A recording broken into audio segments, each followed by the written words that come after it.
I'm facilitating this Italian American Authors Book Club. And last week we talked about the book Rosa. And yeah, Dominic was there and said, you know, she was something. She was really quite a pioneer in her time.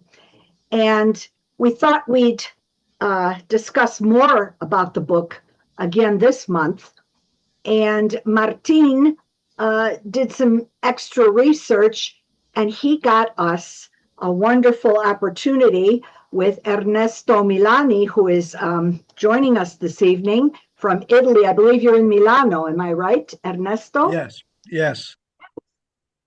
And Yes, I'm in Ernesto, Milano.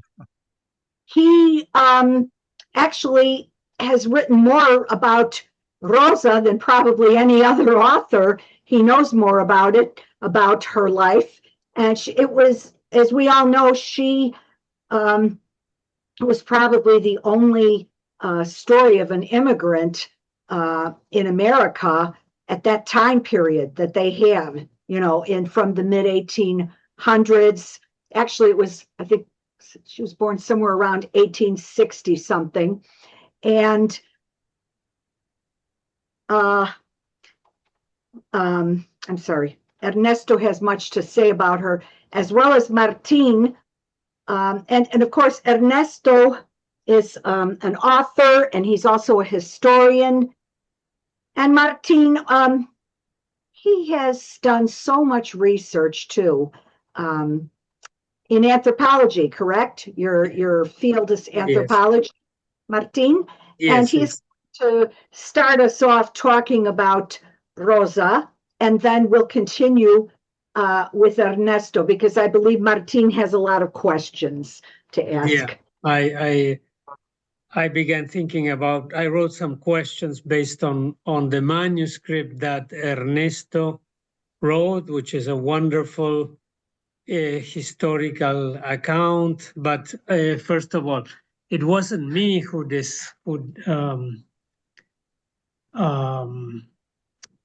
one thing came with another, and Dominic mentioned, well, Ernesto Milani wrote something about her, and when I went to Casa Italia, I looked it up.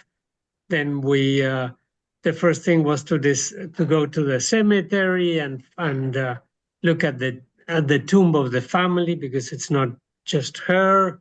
And then I went a couple of times to the Newberry Library. This was all before getting the actual manuscript from Ernesto. So now we have really a comprehensive idea of what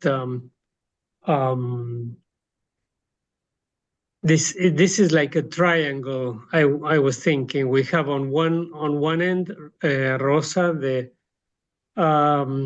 the woman of the many names. Mary Edds, the social worker who collected these stories, and Ernesto, who brought the documents, the other side. I wouldn't say real, but all the documentary part, because we were full of questions about who this woman was. Like, and everybody that has read the book has many. Why was she left anonymous? Why the town? We don't know what town it is. All kinds of questions that Ernesto answered. So now we have a wonderful, comprehensive view of her family. She and her family. So. One thing that caught my attention first was that she was abandoned as a child, like many thousands of children were abandoned. Many people don't know that this was a very common thing to do, not only in Italy, but in many parts of Europe. And so the history behind the abandonment and what happened. One of the first questions is that I found very awkward. She was baptized twice. twice. My great-grandfather was abandoned. He was also 1 or 2 days old, not more than that, but he was baptized at the hospital the following day or very shortly after. But I was curious why would that be? If that is, I never heard that anyone would be baptized twice. So the questions begin from the very early on. In the story, Rosa says that her mother was a teenager when and that was the reason why she left her, because she couldn't. She was supposedly a famous actress, which is not true, and for that reason she couldn't have her living with her because she was a teenager. But that's Ernesto, that's not true. She was a full grown woman, and she had another profession the only thing is that she worked in a theater in Milan, Teatro Fossati, that I accidentally saw on my way there, and I took a picture because that's the last name of my mother. But of course, Oh, as really? Ernesto says, there are thousands of Fossati, so that doesn't mean anything. But in the manuscript, there's a picture of the upper part where it has the name Teatro Fossati. So, how did you imagine you say that both of the parents took her to the Ruota, the place where, how would we know that it's just how would you be able to tell that? It's not that I'm questioning that No, to tell there are records that that say that Rosa was baptized first in the church of Saint Sepulchre, which is close to the hospital of Santa Caterina alla Ruota. She was baptized twice.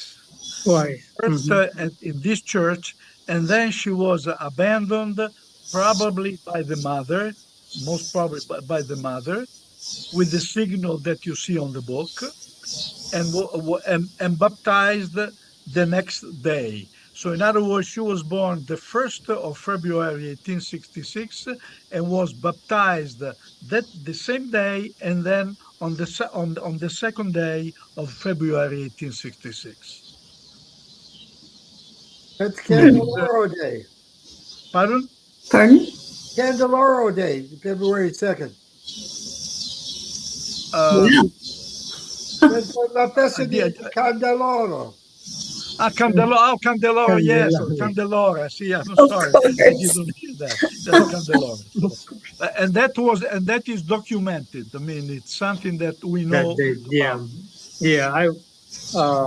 it would be reasonable to think that it was the mother who left her there. Most probably was the mother, but in those days also the obstetrician used to take Oh, the babies to Uh-huh. the wheel.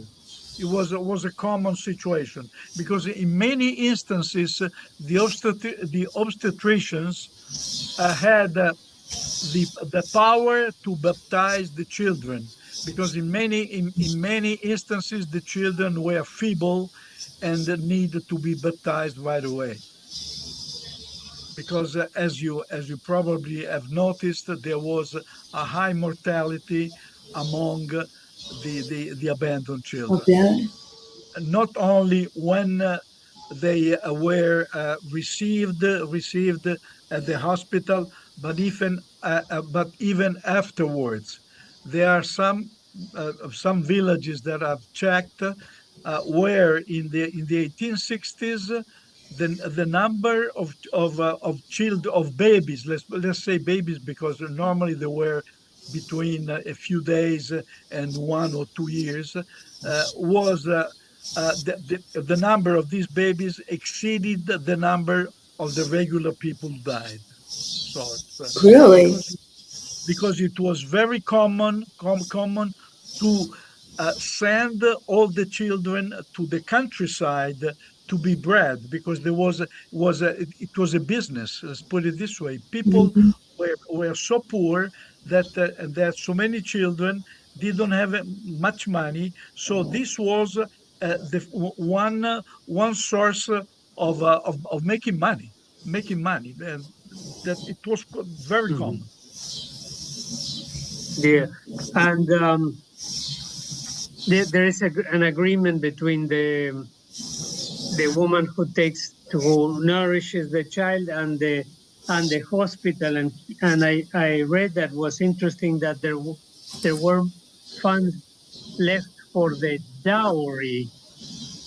So in Yes, case the yes. child grows up and reaches the age of marriage, she would get some which was very important because without a dowry, it would be very difficult to get married then back then. So Where did Martine? Where did that dowry money come from? The mother? no, No, the dowry came from From from the the the hospital. institution, Well, the in institution. other words, when of course different hospitals had different rules. More or Mhm. less were the same, but many in Milano they had some rules that maybe they were not the same as in Genoa. For instance, in Milano, a child who be retrieved by the mother within 7 years. In other words, the mother had the family had the possibility to retrieve the child by giving the hospital half of the signal, because as you probably have noticed, uh, when the mother left the child, if the child didn't have anything on, in other words, no signals, it could not be retrieved. But normally, people used to leave a signal. In other words, it was half half card, for instance, or a piece of paper, or something that was possible to cut. And after 7 years, the family would give this part to the hospital and retrieve the child. ah, Then and then in the case of the girl, and normally the breeders used to receive the money from the church in their village, that and everything, and the money was given by the hospital. So there was hospital and parish. Then the girls, when they got married, they had the power to receive the eduri. I mean the dowry. Uh, Rosa did receive the door, in fact, and she went to Milan with her husband to retrieve it. So this is it's something that is, especially as regards the hospital in Milano, was very normal. And there are books about it, about the way to breed the children, what to do with them. In other words, was something that was controlled completely, and especially in the years 60, 65, 66, we're talking about 4,000, 5,000 children that were left really? the wheel. That was, and most of these children, I would say the majority, were left because of economic problems. In other words, there were no pills at that time. The church was very powerful. I mean, the Catholic Church was very powerful, and it was normal to have six, seven, eight children. In the countryside, it was easier to breed them. But in a city like Milan, people didn't have money, especially the ones who had seven, eight children. So they just left them at the wheel. And sometimes there are instances where the children were not. Sometimes three, four, five, or five children were dispersed all around the country, and so and many people never met their brothers. Hmm.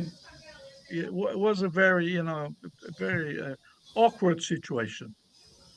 With two baptisms, do we know, did the mother have the baby baptized first? Was the mother involved in either baptism? The mother was somehow involved, but it's not written. But we know of the two baptisms. And she was baptized with the same name both times? She was not baptized.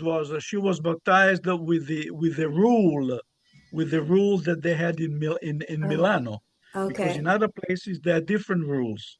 In Milano, until 1825, all the abandoned children were named Colombo. Really? Colombo, Colombo is a dove, and the dove was the coat of arms of the hospital. The coat of arms of the hospital of Santa Caterina alla Ruota was a dove with with an olive branch in the beak. Oh, Then in 1825, the city of Milan found out that there were so many Colombos in Milano. So what they did, they say, okay, let's get away from Colombo, and do something different. The rule to name the children is very complex and complicated. probably. But but normally is very easy. In other words, simply was the name the saint of the day. Normally was the saint of the Okay. day was uh, Giovanni, and the child was had Giovanni as the name and Giovannini as a surname. Hmm. Or in the case of Rosa, Rosa was Ines, Ines, and then the full name was Ines, Ignazia, and Julia, and which has been changed many times, so that in some papers you see the family name as Ignazia, and in Yeah. some papers you see the family name as Ines. The actual name was Ines.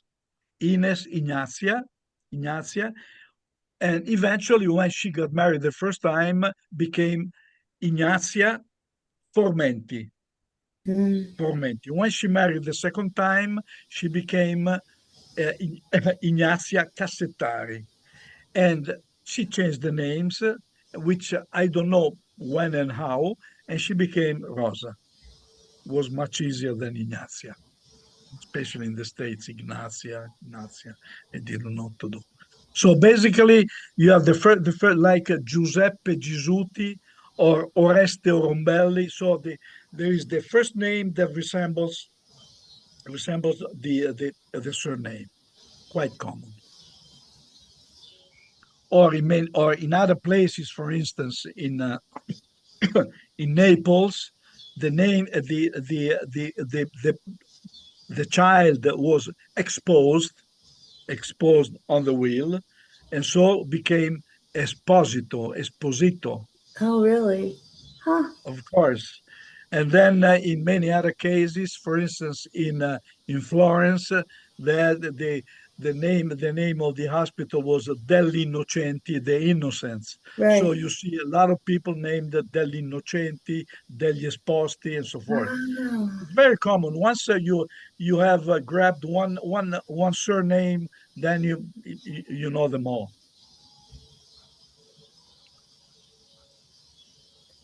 Ernesto, no, my Yes. curiosity, if I may ask, is Rosa spoke broken English all along, right? She never learned like a standard language. And, as a linguist myself, this is quite interesting because, one of the difficulties of integration and inclusion is learning a language that is not your own, it's not your native language. And when I was, a principal in Milan, one of the policies of the inclusion policies was the alfabetizzazione in lingua italiana. And so, Rosa never really learned English, but actually, this is a fact because, when you learn another language, there are many difficulties. Actually, one of the difficulties is the in-between language. It's you do learn a kind of broken other language, first of all, and that's like a natural process, as the natural process in learning another language is also the silent phase that you don't speak at all. But this was not the case of Rosa. So I think that her storytelling opens up a chapter in, sociolinguistics and sociology and linguistics. And what really struck me is that, as a woman, she came to the United States so that she would not be afraid. I'm not afraid here. That's really interesting. And, in her stories, you can tell that she comes from this very poor background, and she really came a long way. So, what do you think about the linguistic aspects of Rosa's coming to America, Ernesto? What? Let's put it this way.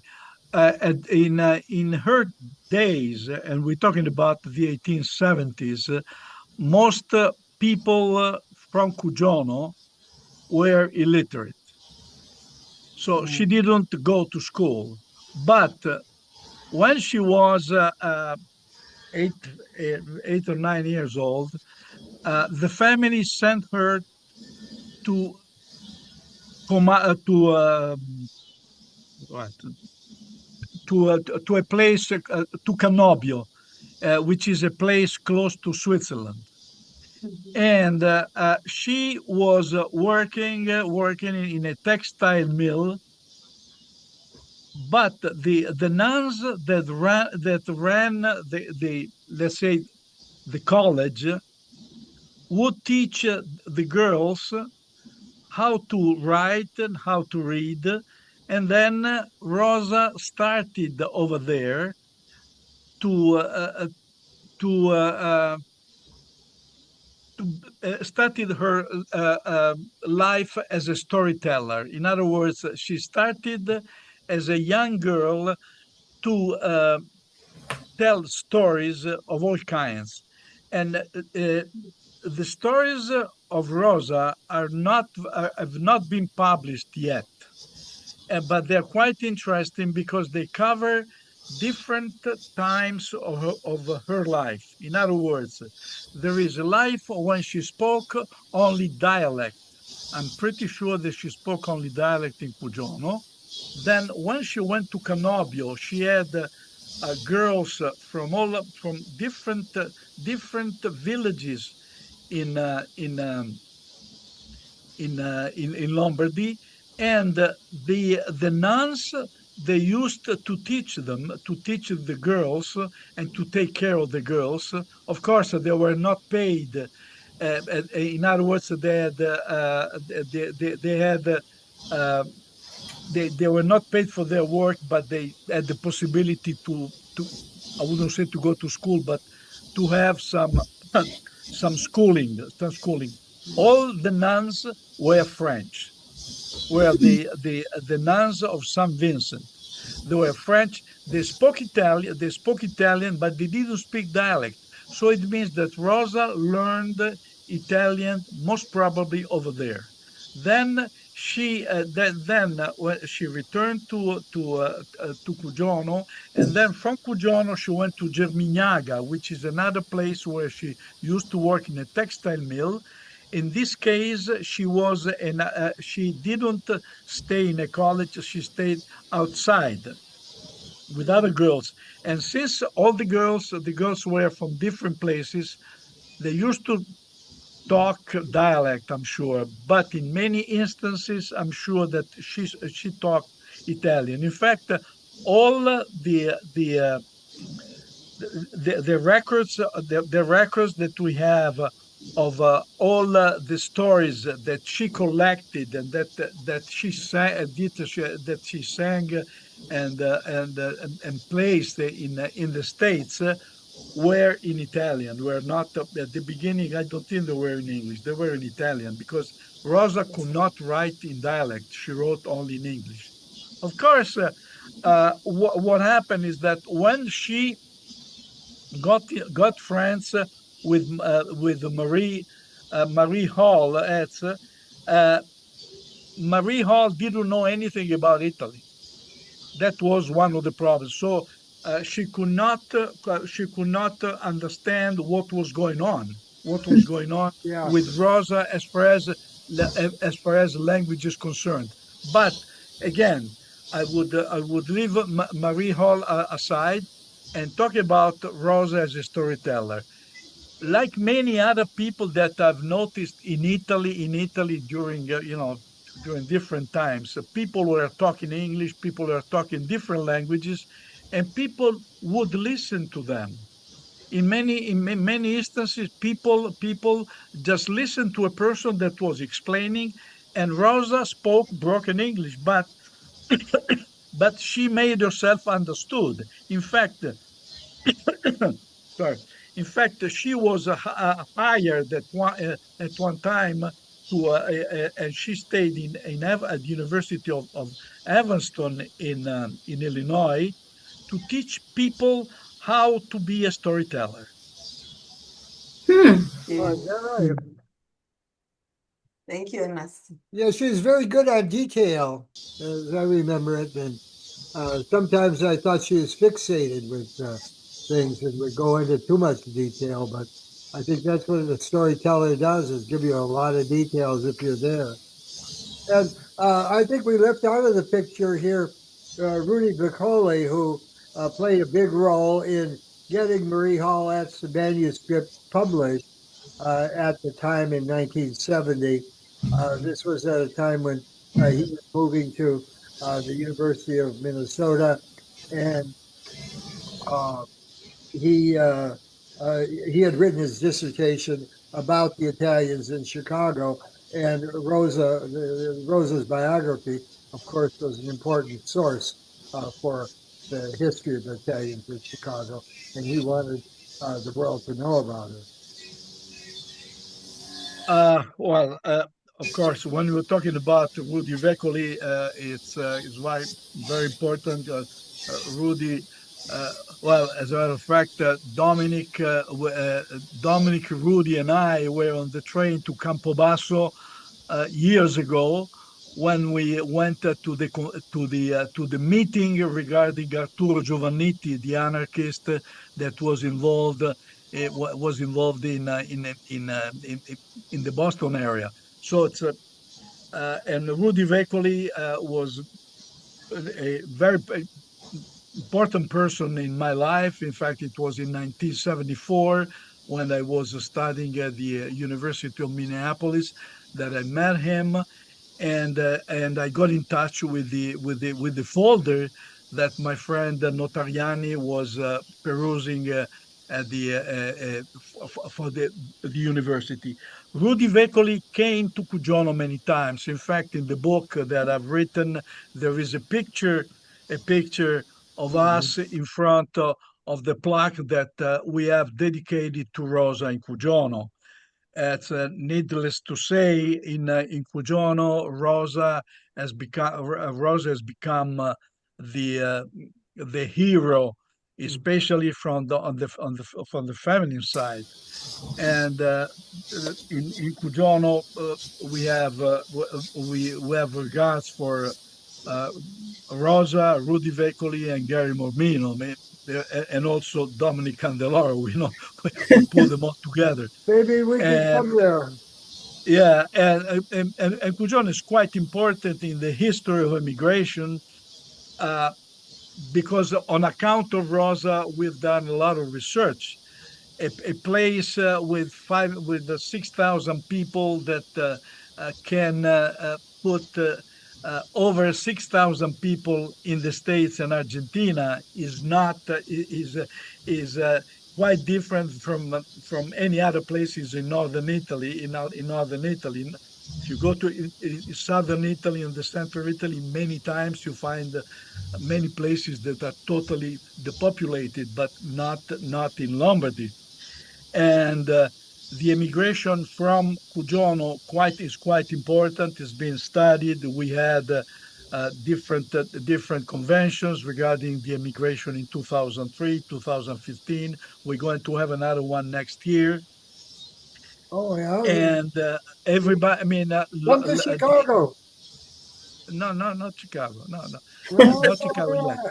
And Because join us. when it comes to the immigration from Cujono, we're talking about St. Louis, Missouri, the hill in St. Louis that some people might know, and where Yogi Berra and Joe Garagiola were born, From the for hill. instance, Mhm. on the hill, and Are they they, all hail from Cujono. they're That from that Cujono. I didn't know that. Yes, of course, Cujono in the area. Then we're talking about Harry in Illinois, Detroit, Iron Mountain, Joliet, Chicago. Not many in Chicago. Mostly, most are in Joliet. And then we're talking about Clifton, Morenci in Arizona, Walkerville in Montana. So it's spread Really? all over. And Rosa is known by everybody because when people come to Cujono, which last year we had about 500 people from the States and Argentina. So Really? Wow. Ooh. yes, 500 people came over. Because all they of them uh, read all the of book. them know about Rosa, and Rosa is disseminated all over the states. So everybody knows about the book, and all of them buy the book through the University of Wisconsin Press, which now has got the rights to publish the book. The book in Cujo. When I returned from Minnesota and I went to Cujono talking about the book, people did not understand what was going on, and that this book was quite important for one, because, and this is a task that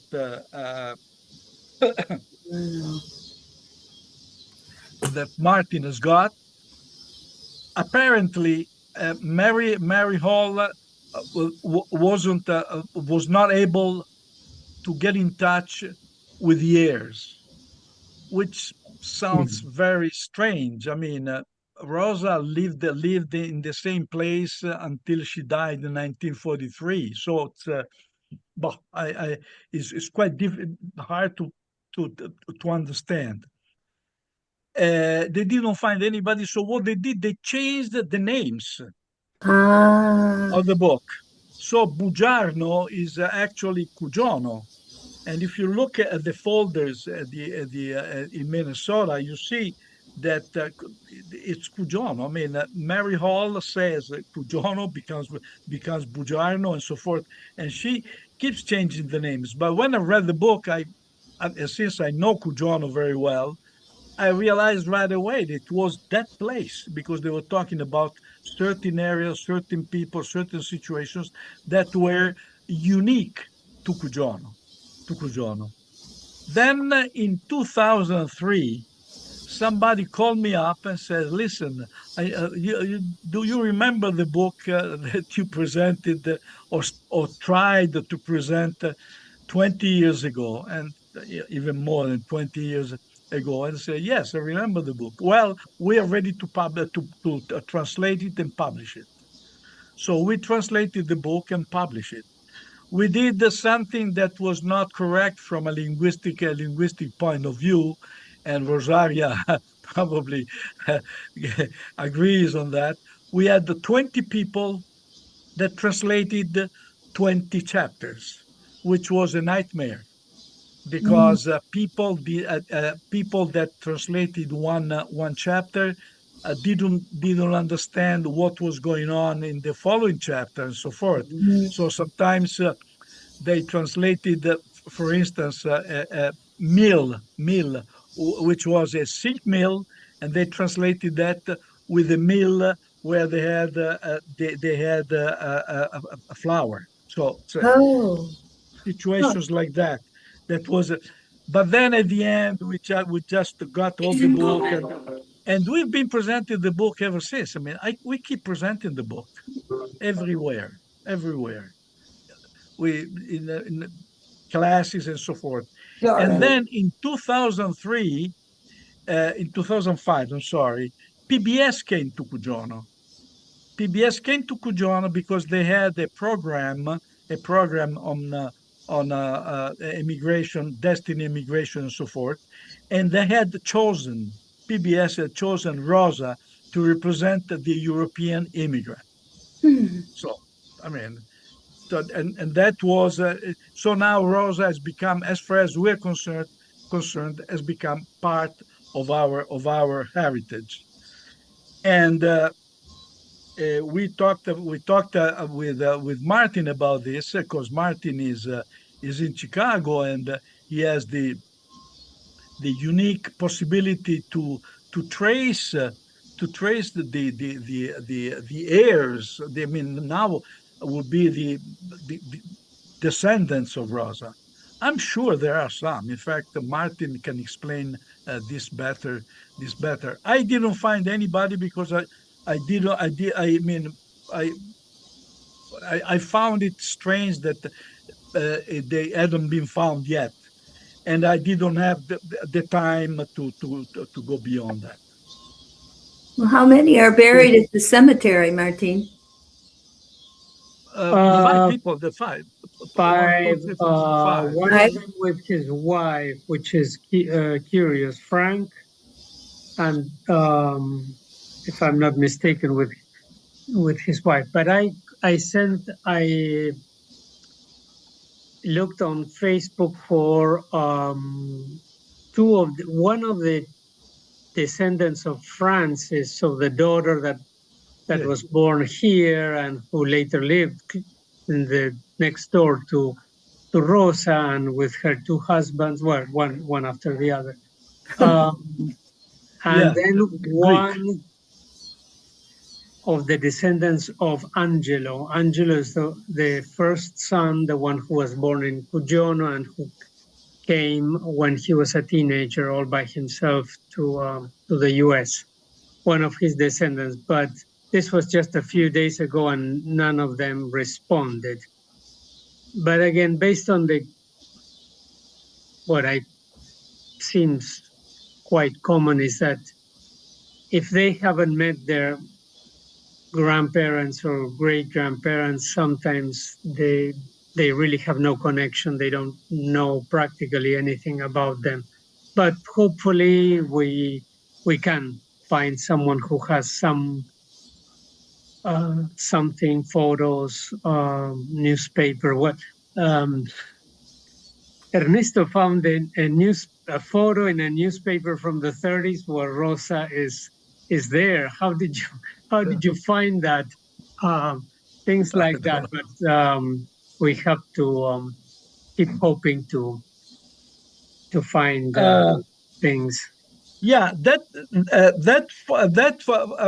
I mean, one of the things that uh, could be followed up. One is the linguistic side, which is I think is quite important. Then there is the descendant side, Mhm. and the Chicago Commons. I'm sure that the Chicago Commons somehow must have some records or some situations. I I I don't, to tell you the truth, I don't remember where I got those newspaper clips. But since I have everything, they are probably in my personal archives, and I will look for them and I'll send them to you. Okay. The information that I have about them. Yes, The oh, building of the Chicago Commons still exists. It's right in front of the I think that expressway. I'm I in we're talking about 10 years ago, and it's I mean and I haven't been I've been keeping I mean following up the situation, as you might realize. But the newspaper clips were taken from Chicago newspapers, because at that time I had a subscription to the Chicago newspapers. So I'm sure that if you go into the Chicago newspapers, you can find them. I mean, especially regarding the Chicago Commons or the Taylor family. I'm sure there are, and the historical society that has some records of the Taylor family must have some newspaper clippings. I remember in those days trying to retrieve some of the people that were with Rosa, especially in the 1930s.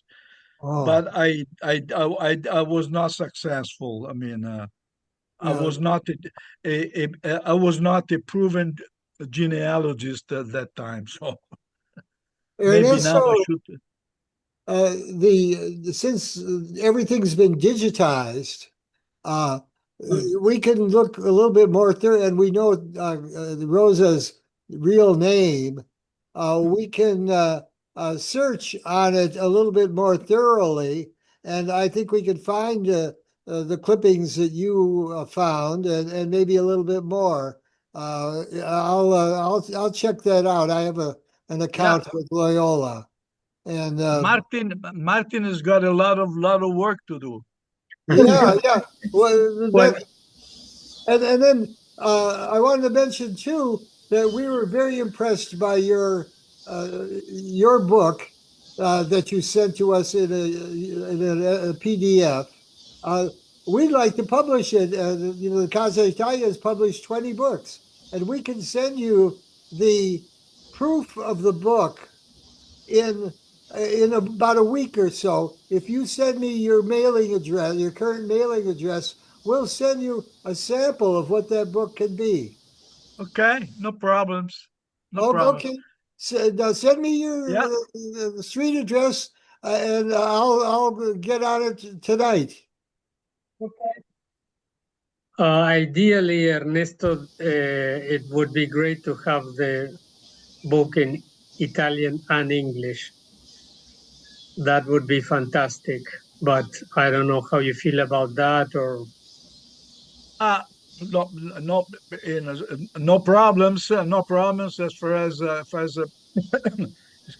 myself is concerned. There's no problems. In other words, especially now, you can easily translate it with artificial intelligence. Is no big deal. I mean, I've of course it must be reread, Yeah, yeah, reread, sure, yeah. of course. but I agree with you. The book should be in Italian and English. Yes. Okay, well, Yes. we'll do it. Not the Yeah. not the proof that I'm going to send you. The proof that I'm going to send you will only be in Italian, and then Yeah. we'll just put it in English. Maybe the second half of the book will be English. You can take care of that. Okay. Oh, Okay. I can get also. Listen, I've been a proofreader in English and Italian, so you can send me both. No Okay. problems. Yeah. Well, I mean, you have to approve of the translation, of course. Yes. Yes. Another thing that was mentioned as far as the sentence is concerned, since Martin mentioned Angelo. Angelo, for some reasons, and of course, we don't have letters, we don't have documents, and we never talked with Rosa about this. But Angelo chose to remain with her father, and the father didn't treat Rosa properly, and Rosa divorced at one point, and Angelo went to Iron Mountain, Michigan, which was another destination where a lot of people from Cujono went. Really? The father remarried. He had a confectionery or something like that, but is a person that nobody in Cujono would deal with. People don't want to have anything to do with the Formenti family. That's why he married a woman from very far away from Yes, yeah. Venezia Giulia. But they, I and of have course, one. And of course, Rosa didn't have any relatives in Cugiono except the breeders who died when she was young. And we located years ago the house where she lived that was torn down, in one of those 1960s. And so the only people that we might have in Cugiono are the people from the Formenti side, from the husband side. But I'm sure that they don't know anything. I mean, even in a place like Cugiono that had so many people who went all over the states, I see the people who come to Cugiono, especially third and fourth generation, they don't know anything. When I say they don't know anything, it means that they are aware of what happened in Clifton, Morency, because they lived there, but they're not aware of the emigration that took place in other areas, especially in the East, especially in Illinois.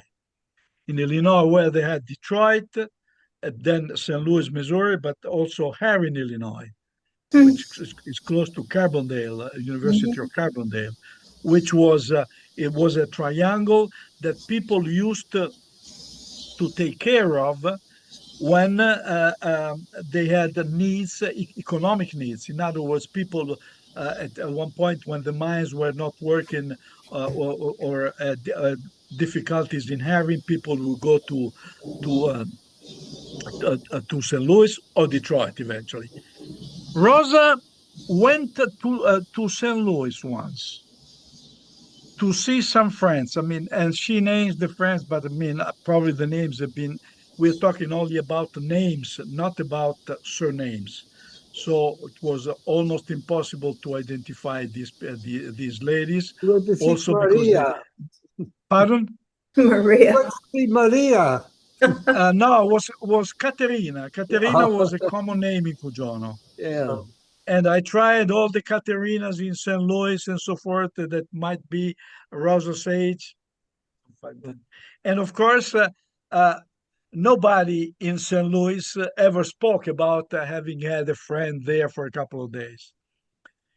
However, we know that in many villages, especially in the villages, not in towns, the newspapers would write down the names of the people visiting on the weekends or so forth. Yeah. I don't know if you ever seen this, but I mean, I've seen it. I'm talking about the Lake Village, Arkansas. They did that in Chicago Heights too. The local Okay, they did in newspaper. Chicago Heights. I mean, you see the news, they have news that these people have been visiting. I tried some in St. Louis, but couldn't find any. Yeah. And of course, Rosa was living in Chicago, and Big city.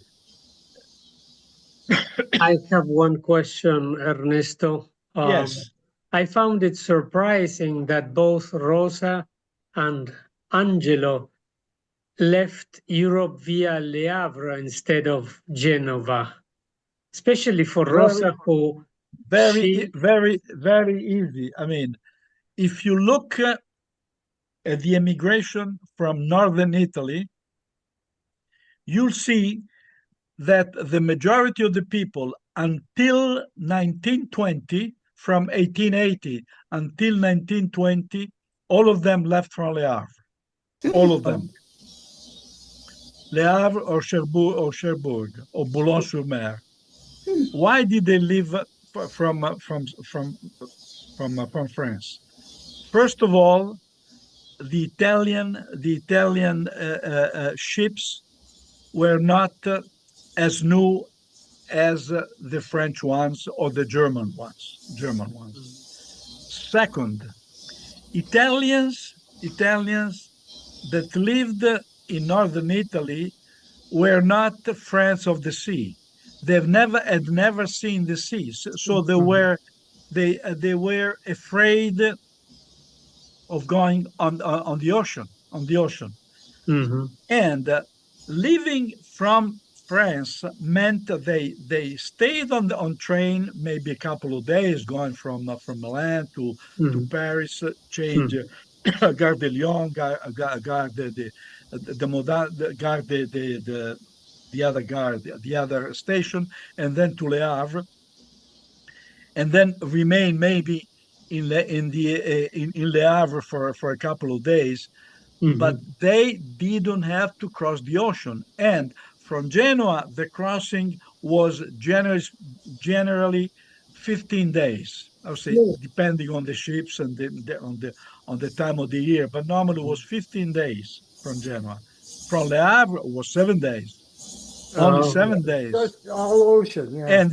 And first of all, the cost of the ticket from Le Havre was less than the cost of ticket from Oh, Genoa. I didn't understand. Genoa. So, and then in those years, we're talking about especially the 1880s, 1890s, we had hundreds of people that were sponsoring the ship lines in the states, and of course all the industries that were looking for manpower.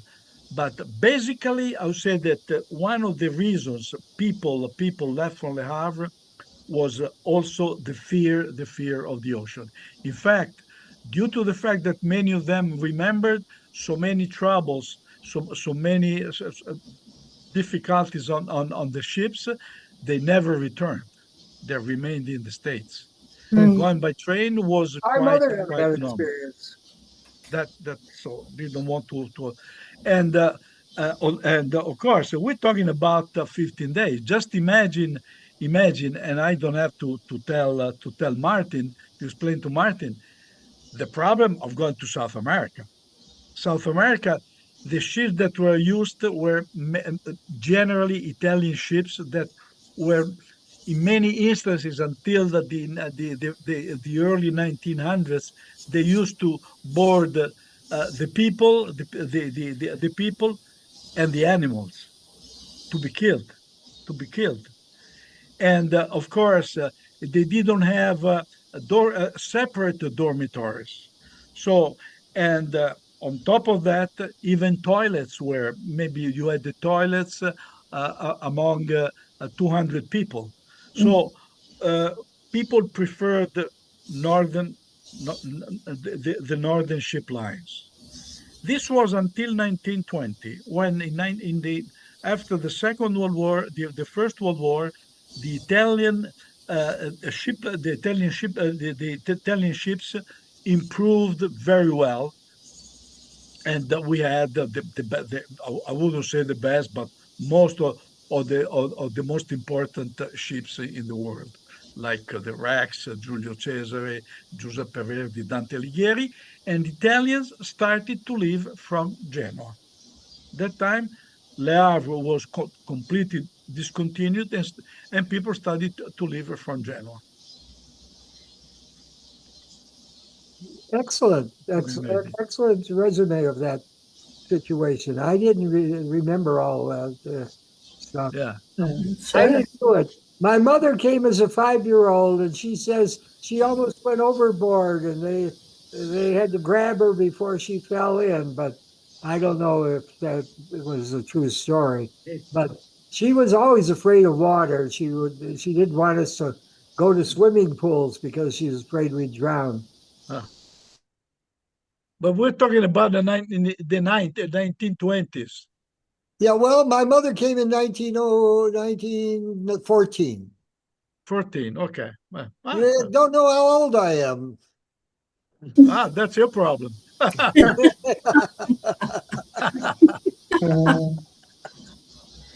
Ernesto, I Yeah. wondered, when did you first become acquainted with Rosa and get so interested in her story? I think I said it before. In 1974, I was studying University of Minnesota. Uh-huh. Yeah, and this friend of mine from Salt Lake City, Phil Notarianni. Notarianni. Toriani. Yeah. Notarianni, yes, and who eventually became the director of a museum in Salt Lake City. I visited him with him years ago, and he Oh, showed me the folder with all the inscriptions, with everything. And as a matter of fact, I still have.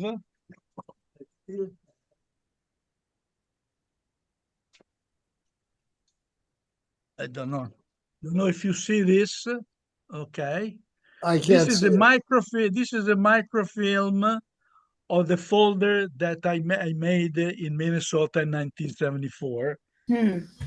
with everything that that Marie Hall scribbled, wrote about, and so forth, and that eventually became the book. Because the Uh, book is very comprehensive. It's not the one that you see printed. It's many situations. have you made arrangements for the storage of your archives yourself? No, no, Well, no. give them to somebody. They deserve to be. Yes, but as you know, I've been doing other things in these years, and so it's Yeah. Well, don't unfortunately. the Casa Italia take anything you have that you want to give us. But sometimes Or I think a lot of you. In fact,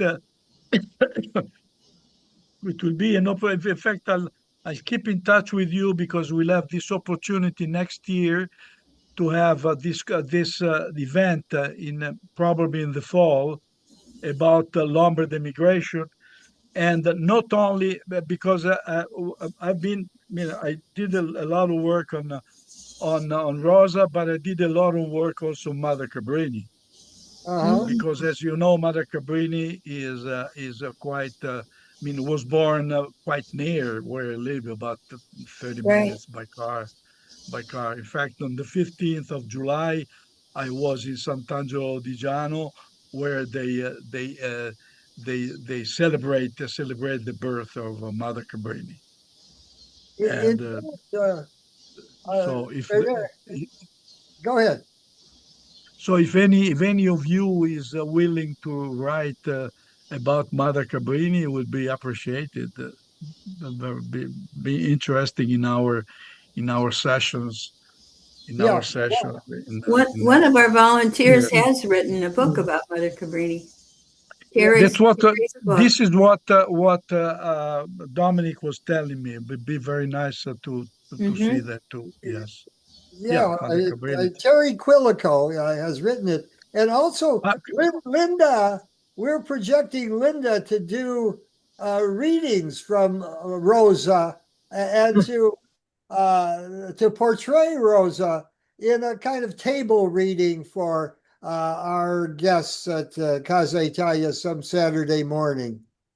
Ben, very good, very well. That's quite interesting. Like Yeah, Linda, is Linda, did you know that? Uh, no, I didn't. I'm just finding out.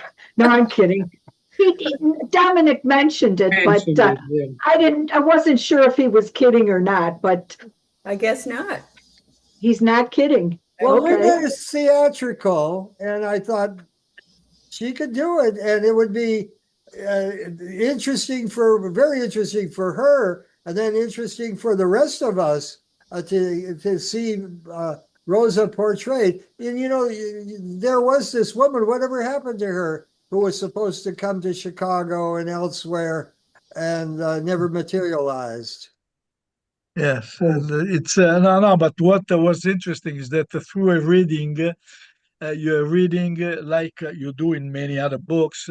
You read it once, you read it twice, and then you find a way to do some other research. For instance, this evening, uh, when when Rosario was talking about the linguistic side, it's something that is really important. I mean, it's something which it's to follow up, or to find a way to go because it's something that happened to a lot of people, not only to Rosa.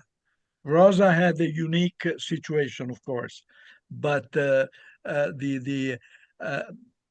the linguistic side is very important, very important. Well, we'll have to sign up Maria Rosaria as a consultant, and Yes. director of the drama will be Martine. One Okay. question: how many of you still speak Italian at home? Not at home. No way. No, I'm No. talking no at I'm home in the speaking at the sense. Casa Italia. No, just one Broken. question: how many of you still speak Spanish in their house? I do. Mhm.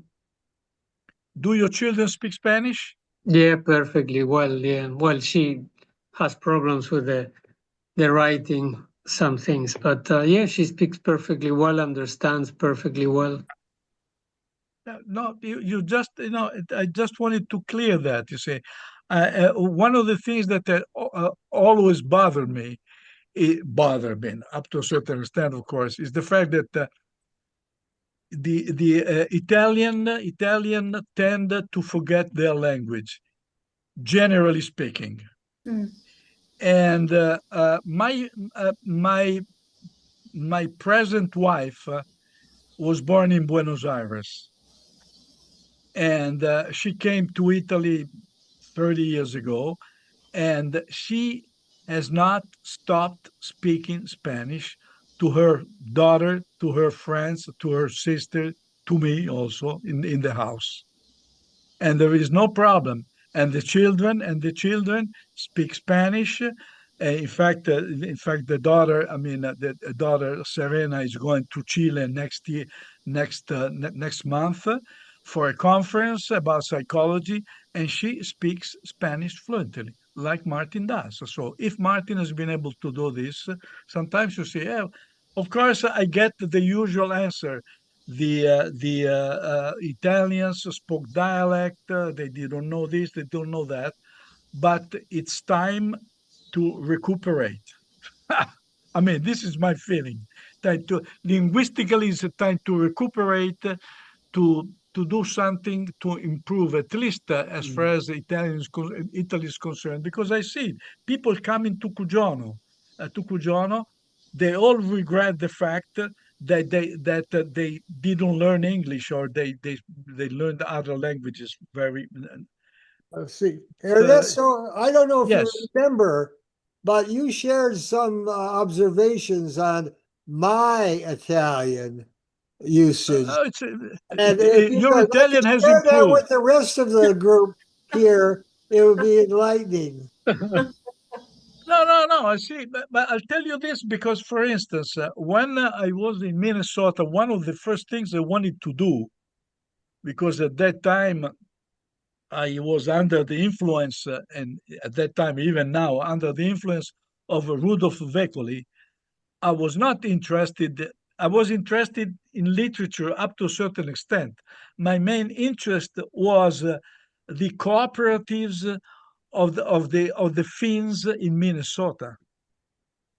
And after a while, I decided to forget about that, because if you don't speak Finnish, how can you You're understand what's finished. going on? That was the thing. I tried to learn Finnish. Yeah, every time I reached page 49, and then I was blocked. And it's not an Indo-European language, so it No, must no, be no, no. like It's Basque impossible. or Impossible. difficult. It's impossible. And again, it's just my comment. Nothing against Italian Americans who don't speak Italian, but it's something that is in Italy we say auspicabile. Auspicable. It's something that should happen somehow. Because when I see people in Italy, they regret not speaking Italian. Yeah. Anyway, that's I have a question, yes. Ernesto. It's about silk industry, which again it's over detailed in Yeah. Marriott's book, but Yeah. it happens. It is quite common that many immigrants end up working in jobs that have anything to do with their skills that they have that they bring from home. Why isn't that? Wasn't there a silk industry anywhere in the Americas that they would thrive to Well, go, or what I know. happens? I understand. I mean, in Cugiono, for instance, they had all kinds of silk mills, and of course, all the little girls used to go there. All the women used to go there. There was no work for the men; it was just Yeah. for women. And we had silk mills, but in the States, especially in Patterson, New Jersey, and Passaic, and we had a I would say not huge, but some immigration from the province of Como. In Italy, even now, Como is the place where there is artificial silk. So people from Como went to Passaic and in New Jersey. Many women, but I never heard of any people from Cugiono going to anywhere in the States, and because most of the problem with the people from Cugiono, talking about Cugiono and Rosa in general, is that all the people were hired to work in the coal mines, all of them. If we think about Havre, uh, St. Louis was a clay mines at the beginning, and they didn't have silk mills there. So if we're talking about silk mills, we must go also to South Carolina, or North Carolina, or Georgia, but not in the areas where the people from Cugiono went. Instead, the ones from Como went to several places in the States. Now I remember only those, but there were others in if not in Connecticut probably, and even in Massachusetts, around Lowell and Billerica, where they had people from Italy that were working in the silk mills. But here they were men. The workers were usually men, or not Yes. necessarily. No, Yeah, no, no. There were a lot of women in a the lot of silk women. mills in the States. Oh, The thing is that the women were with the men with the men in the coal mines, in the coal centers. So they were far away from yeah. everything, and there was no job for the men. Normally, is a job that is taking care of, like the mills in general, the textile mills. Normally, is if you're talking about the dyeing companies and or textile works, you find men in commercial side, but in the textiles, in the looms, we're talking about the looms, all women, even in Well, Italy.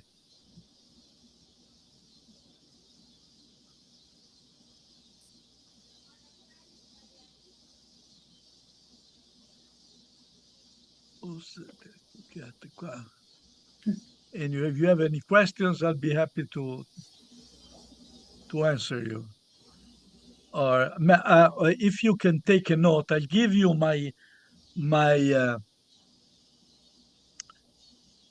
address. My email address is can you take note? Sure. No. Okay, Ernesto punto dot Milani, Milani, Milani at chiocciola gmail.com. I'd like to invite Lisa Morales. Lisa? Is there anything that was said by our guest that relates to the book that you wrote recently about your great grandparents? Yes, thank you, Dominic, and thank you, Ernesto. I'm new to the group, and I did purchase the book, so I do have to read it. I found it very informative what you were saying, especially about the ship. I did not realize that many left out of northern Italy, or actually, you said France, I believe, and they didn't see the sea and they were afraid. I guess my common thought back in 1895 to maybe 1905 was that many Italians left from whatever neighboring town was closest to them, whether that would be Naples or something else. Palermo, yes. Yes. So I found it really interesting that it took 15 days from, I believe you said, Genoa, and then I didn't know what the second one was. It took 7 days. Was that Lavria, you said? Yes. Yeah. Yeah. So how far apart, I have not been to Italy yet, and I need to get there, but how far apart is Genoa from Lavria? Genoa. Oh, Genoa is about will be 800 kilometers. I mean, more than 700 miles. Okay. Okay. So it was quite a 700, distance. yes. It was But quite. many, but it's interesting that many it depended on the ship line. For instance, some ships left Naples and stopped in Genoa. Oh, okay. From Naples, or not from Palermo, they used to go direct to the States, and from Messina. But from Naples, in many instances, they would stop in Genoa. Okay. Okay. They're going backwards, but Yeah. And what was, I'm just curious, what was the overall feeling of the Italians that didn't leave and that stayed in Italy, and then they saw their fellow Italians leaving to go to the United States? Oh, that's a long story. I mean, for instance, no, I'll tell you another thing. I'll tell you what happened, especially in Calabria. In Calabria, when a lot of people left from Calabria, went to the States or Argentina, and they normally used to go without at the beginning. They didn't have the family with them. So there were borders, or whatever, it's another story, but we'll talk about this in another time. Went to the States, and then they sent money to Italy. And by sending money to Italy, they created a problem, which has been written about. I don't have any records right now, but there are, because just imagine, for instance, a village up on the hills Mm-hmm.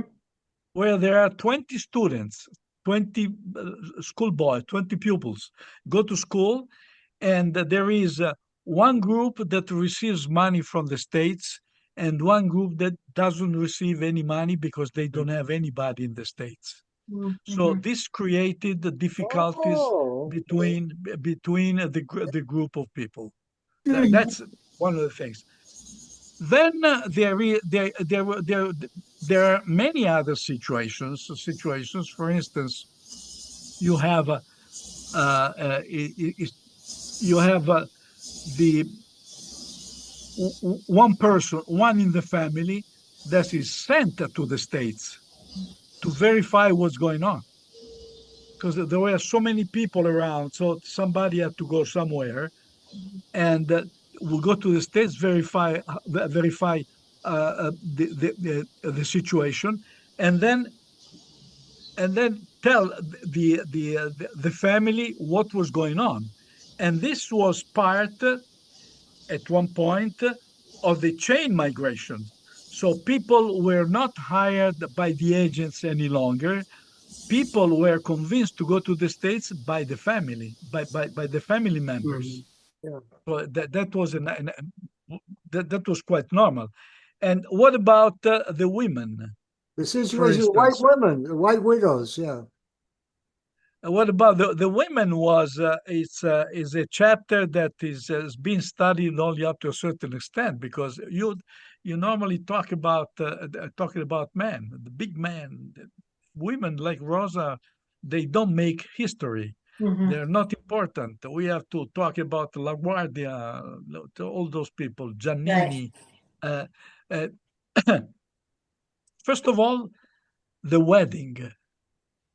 People that were in this, especially we're talking about the first generation, they did not marry anybody outside the clan. They called, they wrote to the family back home and told them that they wanted to get married. So the married were combined. This was happening in both in northern and southern Italy. I have records of all of them. And you see these girls, 17, 18, that by themselves, like Rosa at one point, they go to Le Havre, they go to Genoa, whatever, go to the States. Wait a minute, they don't go to the States. They arrive in New York. And then from New York, they had to go inside the United States most of the times and travel 2 3 days to go to Colorado, whatever the people were, Illinois, or so. So that was something interesting. Today, I saw a passengers list with 12 women from the same area that were going to St. Louis to get married. And normally, the women got married within 3 or 4 days. Otherwise, they would lose the possibility of remaining in the States. And made, some of them were sent back to Italy because they didn't have the papers, and they got married right away, so that they were legally residents in the States. I That's see. And of course, when we're talking about women, all of these men, we're talking men, were in a, let's say, in a coal field, in a coal patch, and the married one, the married one, we're talking about the miner, the miner who had a wife with him and maybe one child, rented a big house, so he could have what we call in borders, people that paid an amount every month to get food and laundry. And of course they paid rent. They paid rent. We're talking in some families there were maybe 10, 12 boarders. And who was taking care of them? The woman, a woman that maybe had the 3 or 4 children and then had to take care of all these people that were working in the mines. They were not working, they were not white collars. They were lower, less than blue collars. And you can imagine these people that didn't have any, they just wanted to remain there, get what they paid for, and then return to Italy, or have somebody come to Italy and start their own family. So many of the families started that way. Of course, Rosa's husband had other ideas about Well, that's something that I don't know. I mean, it was. I mean, I don't want to talk about these guys. Was a son of a gun, as you say. So. Oh, okay. I understand. I do have one more question for you. I didn't realize that so many children may have been put up for adoption or they were brought to an orphanage. Was that just widely accepted back then? Yeah, was accepted. Yes, it was widely accepted, like it was in New York. There was In no New birth York, it was. control. No birth control. No, birth control. I mean, it was normal. It was, you see, it was a source of first of all, was something that was inside of the people. The people had sentiments. In other words, these children needed somebody to be taken care of. Of course, there was also the monetary situation, but basically, it was normal to have a child with other children in the house. Normally these children were basically foster children. I would say foster children would be the well the appropriate name for them. They were I don't have records of these children adopted. Some of them were adopted, but normally they were not But they part of the were family. They had the rights, and so forth, but they were not adopted. there were early death rates for the parents. Yes, So there's a bigger likelihood of there being only one parent or no parents to take care of the kids because people died in their 30s. Mm. And and uh, and then once they started having children, they couldn't stop unless they stopped having sex. Mhm. So then there is Yeah. another thing that is quite important is the fact that many children were bred by mothers who had lost their child Mhm. Oh. because the you know the so many mothers died, so many children died at birth, and in many instances, even the mothers, but many children died at birth. so godparents and all that Many, too. yes. Yeah, and in the book it's mentioned that the woman that took Rosa, the first one, had a son Yes, had died very recently. yes, So yes, yeah, yes, yes. um, yeah, and they were not adopted because if not, these last names would have vanished. I mean, there wouldn't be Espositos or Yeah, de la exactly. Casa Grande, as is common in Genova. Well, obvious. So no, they kept their Yeah, they kept their signature names. name, which Mm. I'm not sure if it was. How did they feel about being stamped in the forehead that they But were? I'll tell you this. I've met many abandoned children, grown ups, and there are no stigma. I mean, Mhm. in the villages was a normal thing. I mean, is they're part of the group. Well, it's There not is their no fault. I never heard of any problems. No, no. Was part of the tradition is and plus don't let's forget that there was the church controlling all this somehow. The Yeah. priest had Mhm. something to say about all this and so forth, was visiting the families, was giving money to the families and so forth. So was something public, put it this way. Is Morales your family name or No, my family name is Bombachino. okay? Morales is Is my married name. Yeah. So my yeah. husband's mother is all Italian. She speaks Italian. Her name's Tonini. But Okay. his father's And Spanish. Morales Spanish. is Mexican Yeah, it's Spanish. My husband's family. or Spanish? Okay, Yes. fine. Yes. Yeah. Bene. We met at the Festa Italiana on Taylor Street Mm. just a couple Yeah. days ago. Yeah, that's a good idea. Yes. I have new friends now. New good friends. Yes. Yeah, yeah, Yeah. bene, bene. Were you also on Sunday? I was there on Saturday, but were you also on Sunday or? No, she didn't make it. Oh, okay. No, you want to know Well, what happened, Martine? I ate 2 meatballs with polenta, and I think it was just too much butter for me. So on Sunday, I just could not get out of the house. Mhm. Yeah, I wasn't feeling well. Bene, bene, bene. Well,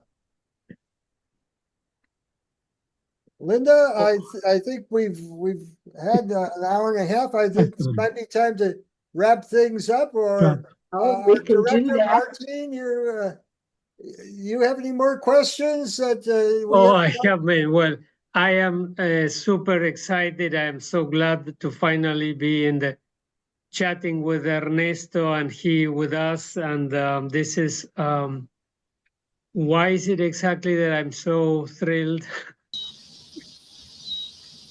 Well, I'm very happy too, because when you're talking about Rosa, it's it's one of There's something there. Yes, yes. Well, part of the mystery that we received, but I have one final question. I think Marriott's downplayed, or Rosa downplayed, really the support that Rosa had from her immediate family. They're practically not mentioned in Chicago. And in 1930 census, she's listed as being the owner of the apartment where she lived. Um, Her daughter married two Greek entrepreneurs. I mean, they were not really wealthy, but so, and there was this other casseteri that you said that wasn't really a relative, but I think her life wasn't that hard after the 1920s, particularly. But well, I don't think is that important to the story. It doesn't. This is not a competition to see um, who did very well in the Americas. This is not about the history of a triumph over poverty or things like that. But still, I think it's not good that she Milan or downplayed Chicago? the Chicago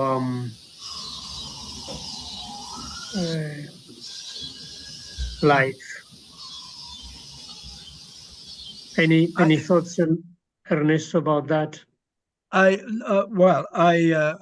agree with you on the fact that the book, as you noticed, at one point is cut down. The book is not finished.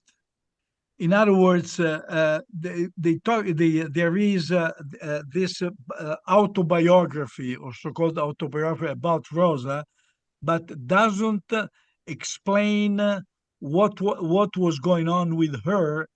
In other words, we have a void between 1943, as I said before, and the 1920s.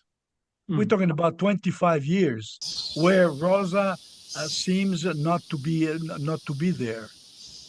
It's and of course she was present, because as you've seen, there are some articles about her in the 1930s.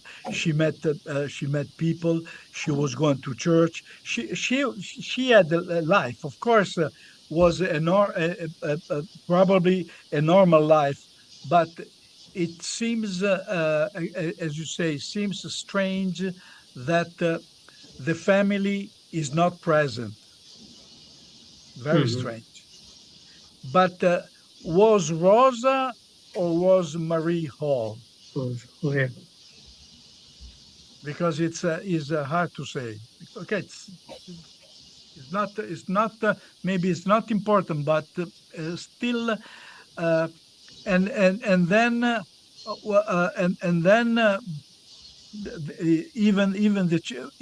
well, Louis remained with the mother until he died. But then the other ones, Frank, he died in Arizona. In Arizona, and so he did, and he was not married. So he was not. I don't know how close he was with the family. There is something, again, is in some families is difficult to go on or to understand what was going on, because there are no letters, no correspondence, no contacts. I'm sure that even the cassetari is strange because Yeah, I tried to get in touch with some cassetaris and they didn't answer. I didn't get any answer for them. So the cassetari should know about. I mean, because is a definite group.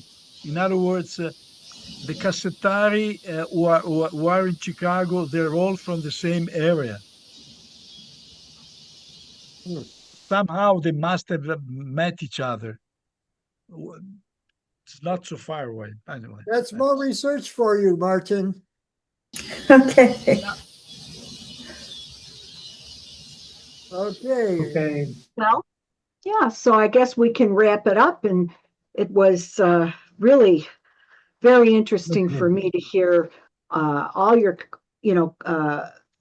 your whole discussion, Ernesto and Martino, everyone, the questions that were asked, because, it answers a lot for my own family that did not know a lot of their story, because both of my grandparents were orphaned very, very young. And so I'm learning as I'm hearing this story that this was not so uncommon, that they were living in the convent, both of them, in different for the boys and for the girls. So very interesting. And I would like to wrap it up for tonight. And thank you very much for waking up in the middle of the night over there in Italy to speak to us. Was very, very, a very great story. And you're invited anytime to join us.